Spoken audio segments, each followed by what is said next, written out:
लिम्बू जातिको मान्यता अनुसार धेरै पहिले एक महिला थिइन्। उनी एकपटक शिकार गर्न जाँदा दिनभर शिकार खेल्दा पनि केही पनि भेट्दिनन्। थाकेर प्यास लागेर भौतारिँदै जाँदा पानी खोज्दै जाँदा एउटा विशाल ढुङ्गामा भएको 2वटा खाल्डोमा पानी जमेको देख्छिन्। प्यासले गर्दा उनले दुवै खाल्डोको पानी पिउँछिन्, तर त्यो 2 खाल्डो मध्ये एउटामा मान्छेको पिसाब हुन्छ र अर्कोमा चितुवाको पिसाब हुन्छ। यस पछाडि उनी गर्भवती हुन्छन् र उनको गर्भबाट एउटा चितुवा र अर्को मान्छे गरी 2 सन्तानको जन्म हुन्छ। चितुवा दाई हुन्छ केसाङ्गे अनि मान्छे चाहिँ भाइ हुन्छ नामसाङ्गे। दाई केसाङ्गे चितुवा भएकाले छिटो छिटो बढ्छ। भाइ नामसाङ्गे चाहिँ मान्छे भएकाले बढ्न समय लाग्छ, जसले गर्दा दाई शिकार गर्न जान्छ र भाइ चाहिँ सानो भएकाले दाइले ल्याएको शिकार नै खाने गर्छ। भाइले सधैँ आफूले ल्याएको मात्र खान्छ भनेर दाई रिसाउँछ र भाइलाई नै खान्छु भनेर चम्किन खोज्छ। आमाले यो देखे पछाडि भाइलाई सधैँ बचाइरहन्छे। बिस्तारै भाइ ठुलो हुन्छ र ऊ पनि शिकार गर्न जान थाल्छ। तर दाइले भने भाइको अझै पनि रिस गरिरहन्छ। उसमा जङ्गली र दानवीय गुणहरू पनि आइरहेको हुन्छ। त्यसैले नै उनले जहिले पनि आफ्नो भाइलाई खाने मौका खोजिरहेका हुन्छन् र यो कुरा बुझे कि आमाले जहिले पनि भाइलाई जोगाउने अनेक उपाय खोजिरहन्छन्। दाई उत्तर गएको छन्, तेरो भाइ आज दक्षिण गयो भनेर आमाले जोगाइरहेको हुन्छ जहिले पनि, उल्टो दिशा देखाएर।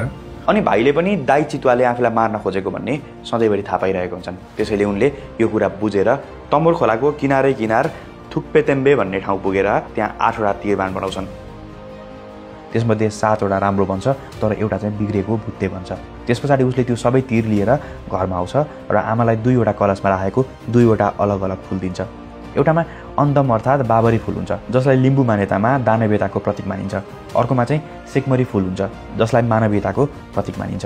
यो फुल दिँदै नामसाङ्गेले आफूले दाई केसाङ्गेसँग युद्ध गर्न लागेको भनेर दाईलाई आफू भएको ठाउँमा पठाइदिनु भनेर आमालाई भन्छ र युद्धमा जसले हार्छ उसको फुल सुक्नेछ र जित्नेको मात्र फुल फक्रिनेछ भनेर पनि भन्छ। यसपछि चिन्तित भएकी आमाले त्यो दुवै कलश लिएर फुङसेङ भन्ने डाँडामा पुग्छिन् र त्यहाँ गएर पर्खिन्छन्। अनि नामसाङ्गे एउटा सिमलको रुखमा 8 तलाको मचान बनाएर माथि गएर बस्छ। त्यसपछि दाई केसाङ्गे पनि त्यहाँ पुग्छ र दाजुभाइ बीच युद्ध सुरु हुन्छ र यो युद्धमा नामसाङ्गेले पहिलो बाण हान्छ। त्यसले दाईलाई लाग्दैन। दाई 8 तलाको मचानको 1 तला माथि चढ्छ। यसरी नै अरू 7वटा बाण हानिसक्दा पनि दाईलाई लाग्दैन। यति बेलासम्म दाई 7औं तलासम्म चढिसकेको हुन्छ। भाइसँग जम्मा अब एउटा मात्र बाण बाँकी हुन्छ, त्यो पनि सबैभन्दा नराम्रो, सबैभन्दा भुत्ते बाण। अब केही बेरमै दाई माथि चढिसक्ने र नामसाङ्गेलाई खाएर जित्ने भन्ने पक्का भइसक्छ। अब यति बेलासम्म आमासँग भएको 2वटा कलशमध्ये भाइको कलश भएको फुल ओइलाउन थाल्छ र अब दाईले आफूलाई जसरी पनि मार्ने भनेर उसले दाईसँग बिन्ती गर्न थाल्छ। तिमीले जित्यौ, मैले हारे। अब तिमी आँखा चिम गरेर मुख ठुलो बाएर बस, म तिम्रो मुखमा आफै फुत्ताम फालेर पस्नेछु। तर नटोक्नु है, मलाई दुख्छ, बरु मलाई निलिदिनु। यही भन्छ चितुवाले मुख बाएर बस्छ, आँखा चिम्म गरेर बस्छ। त्यही क्रममा बिग्रिएको बाणले भाइले हान्छ।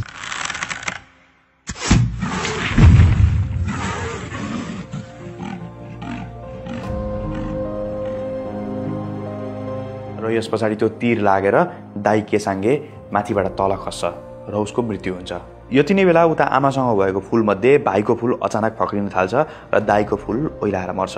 तर माथि भएको भाइ नामसाङ्गेले दाई मर्यो कि बाँच्यो भन्ने थाहा पाउँदैन। त्यसैले ऊ डरले तल उत्रिनै सकेको हुँदैन। त्यसपछि लोखर्के, काली, दुम्सी लगायतका जीवजन्तु आएर दाई मरिसकेको, अब तिमी तल झर भनेर भन्छन्। तर पनि डरले नामसाङ्गे तल झर्न सकिरहेको हुँदैन। त्यसै पछाडि अन्तिममा लाटेकोसेर आएर तेरो दाई मर्यो, अब तल आइज भनेर भन्छ। लिम्बूहरूले लाटोकोसेरोलाई विश्वासको प्रतीक मान्छन्। त्यसैले उसलाई विश्वास गरेर भाइ नामसाङ्गेले तलतिर हेर्छ। तब त्यहाँ दाईको लासमा झिङ्गा भन्किरहेको देख्छ र यस पछाडि ऊ तल पनि उत्रिन्छ र तल उत्रिसके पछाडि उसले दाईको चिनोको स्वरूप उसको छाला निकालेर आफूसँगै लिएर जान्छ।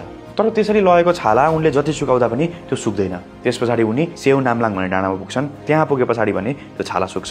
त्यसलाई अहिले चाहिँ नेपालीकरण गरेर छाला सुकुवा डाँडा भन्छ। त्यो डाँडा पनि अहिले पनि छँदैछ र यसरी सुकेको छाला राति बास बस्दा रुखको टोटकामा राखेर ऊ सुत्छ र त्यो रात त्यहाँ ठुलो हावा चल्छ। राति हावा बेस्कन चल्दाखेरि चाहिँ त्यो टोड्काबाट निक्लेको हावाले चाहिँ त्यो छालालाई त्यो कम्पन दिन्छ कि हर्र दिँदाखेरि त्यो चाहिँ बाघ जस्तो सुनिन्छ कि र त्यो आवाज ठ्याक्कै उसको दाई केसाङ्गे अर्थात् चितुवाको जस्तै हुन्छ। त्यसैले दाईको यादमा उसले त्यो टोड्का काट्छ र त्यसमा त्यो छाला लगाएर त्यसबाट एउटा बाजा बनाउँछ र त्यही बाजा थियो च्याब्रुङ।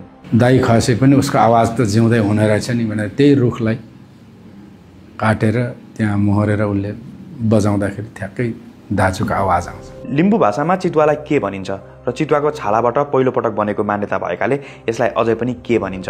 तर यसलाई बजाउँदा एकातिर च्या र अर्कोतिर ब्रुङ गरेर दुई खालको आवाज निस्किने भएकाले यसलाई पछि च्याब्रुङ भन्न थालिएको र यसरी नै यो च्याब्रुङको उत्पत्ति भएको मान्यता छ। तर च्याब्रुङको उत्पत्तिको यो एउटा मात्र कथा पनि होइन, यसका थुप्रै कथा फरक फरक खालका मान्यताहरू छन्। तर यसको महत्त्व भने सबै बीच समान छ। कयौँ अवसरहरू र शुभ कार्यहरूमा लिम्बूहरू यही च्याब्रुङ बजाउँदै नाच्ने गर्छन्। मुख्य गरी घर बनाउँदाको समयमा घरको रक्षा होस् भनेर च्याब्रुङ नाच्ने अर्थात् हिमकाम। माथिबाट आउने वज्रहरू छ भने हाम्रो च्याब्रुङको मन्दमले त्यसलाई सिधा ताक्दै अर्थात् माथिदिने थामिदिने। भूकम्प भएर आउँछ भने त्यसलाई पनि पेलिदेऊ। यस्तै विवाहको बेलामा दाम्पत्य जीवन राम्रो होस् भनेर च्याब्रुङ नाच्ने अर्थात् मेतकामदाङ।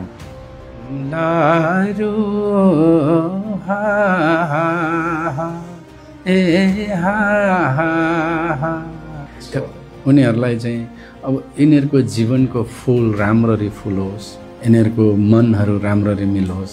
यसरी फरक फरक अवस्था वा अवसरहरूमा नाच्ने गाउने शब्दहरू फरक फरक हुनसक्छ, अभिनय गर्ने तरिकाहरू फरक फरक हुनसक्छ।